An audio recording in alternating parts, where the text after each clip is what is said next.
नमस्कार, मैं हूं अनुपमा खोपरे। स्वागत करते हैं आपका जगसागर एमपी टाइम्स पर। रुक करते हैं आज की खास खबरों की ओर।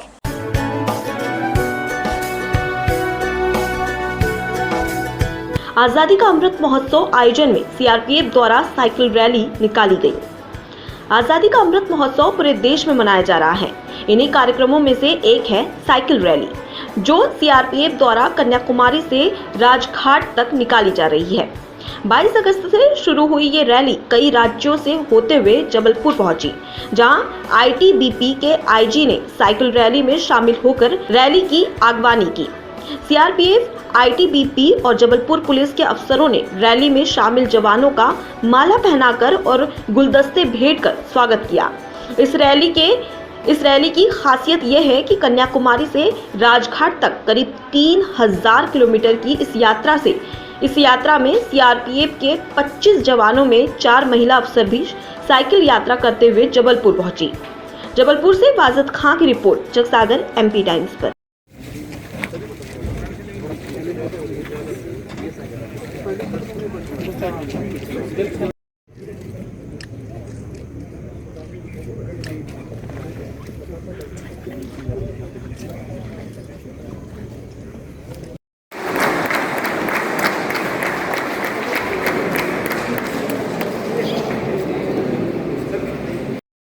पुलिस बल द्वारा आयोजित साइकिल रैली के स्वागत एवं आगमन समारोह में मैं अरुण कुमार सिंह शुभकामनाएं।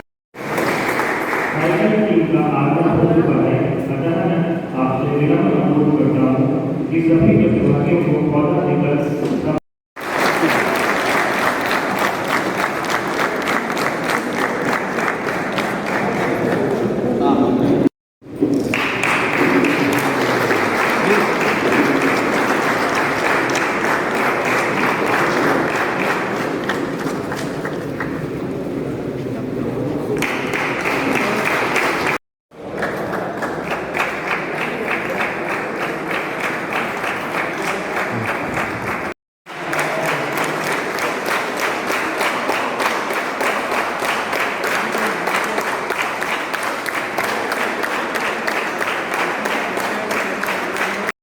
स्थान पर ईद के सम्मान में खड़े हैं।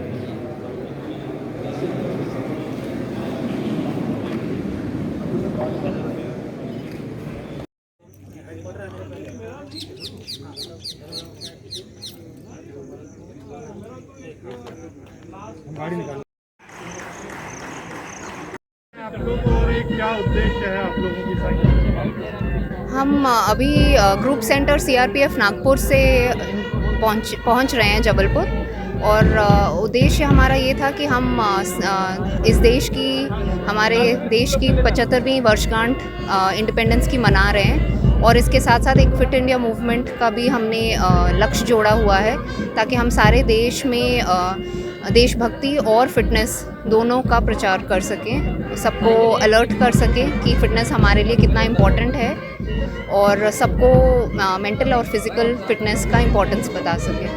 कहाँ से कहाँ तक की ये यात्रा है? कितने लोग इसमें? ये जो साइकिल रैली सीआरपीएफ ने ऑर्गेनाइज़ की थी, ये कन्याकुमारी से राजघाट तक की है। ये 22 अगस्त को शुरू हुई है, और 2 अक्टूबर को ये राजघाट दिल्ली पहुंचेगी, और महात्मा गांधी की जयंती को हम इस प्रकार से हम अमृत महोत्सव करके मनाएंगे। रास्ते में किस तरह की चुनौतियाँ सामने आई, परेशानी हुई है? चुनौतियाँ तो ज़्यादा कुछ नहीं आई। हमारा देश बहुत सुंदर है, और हमारे देश के जो एक्चुअल लोग हैं, जो गांव और छोटे छोटे शहरों में हैं, वो बहुत अच्छे हैं, और हमें सबका गेस्ट बनने का मौका मिला। जो हम काफ़ी सारे क्षेत्रों में से गुजरे, और हमें बहुत अच्छा वेलकम मिला, और बहुत अच्छी फीलिंग आई। और हर दिन की साइकिलिंग के बाद हर शाम हमारी पूरी थकान ख़त्म हो जाती थी उनका रिसेप्शन देख के। कितने लोग शामिल हैं टीम में आपकी? मैं और मेरे 15 साथी हैं, और हम लोग उसके अलावा हमारे 10 और साथी हैं जो रिज़र्व में थे, तो हम टोटल 25 लोग हैं जो साइकिलिंग की टीम में थे। कितने किलोमीटर की होगी ये? नागपुर से इधर तक तो अराउंड 290 किलोमीटर्स था, जो अभी हम इधर ख़त्म करके जबलपुर वाली टीम को हैंडओवर करेंगे बेटन, आगे राजघाट तक लेके जाने के लिए। आपका नाम और पद? मैं डिप्टी कमांडेंट हूँ सीआरपीएफ में, नागपुर में पोस्टेड हूँ और डॉक्टर दामनप्रीत कौर नाम है मेरा, मैं आई स्पेशलिस्ट हूँ। तरह से ये पूरी रैली ऑर्गेनाइज हो रही है, कितने किलोमीटर की यात्रा है?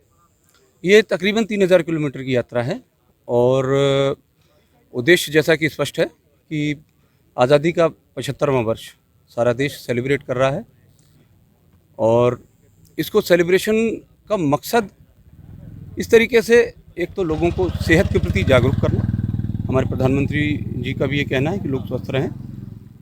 इसके अलावा जन जागृति फैलाना, ये आज़ादी हमें कितनी बड़ी कीमत चुकानी पड़ी है इस आज़ादी के लिए, इसको हम सहेज के रखें, मानसिक शारीरिक रूप से हम तैयार रहें, क्योंकि आज़ादी का 75वां वर्ष तीसरी पीढ़ी चल रही है।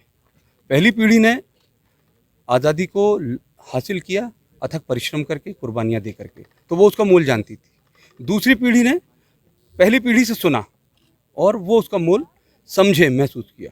अब ये जो तीसरी पीढ़ी आई है, ये उसको उतने अच्छे तरीके से शायद ना समझती हो, तो इस तरीके के आयोजनों द्वारा जो है उसको एहसास कराना, एक आपका हक आज़ादी, दूसरा उस हक से साथ लगे हुए कर्तव्य, साथ ही साथ साइकिल से है, इको फ्रेंडली है, तो ये एक साथ बहुत सारे संदेश दे रही है और सीआरपीएफ खास तौर से इस मामले में हमेशा अग्रणी रही है।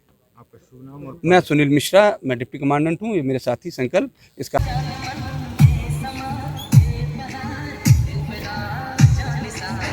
फिलहाल इतना ही। खबरों का सिलसिला लगातार जारी है, आप बने रहिए जग सागर MP टाइम्स के साथ। लेटेस्ट खबरें पाने के लिए हमारे चैनल को सब्सक्राइब अवश्य करें। धन्यवाद।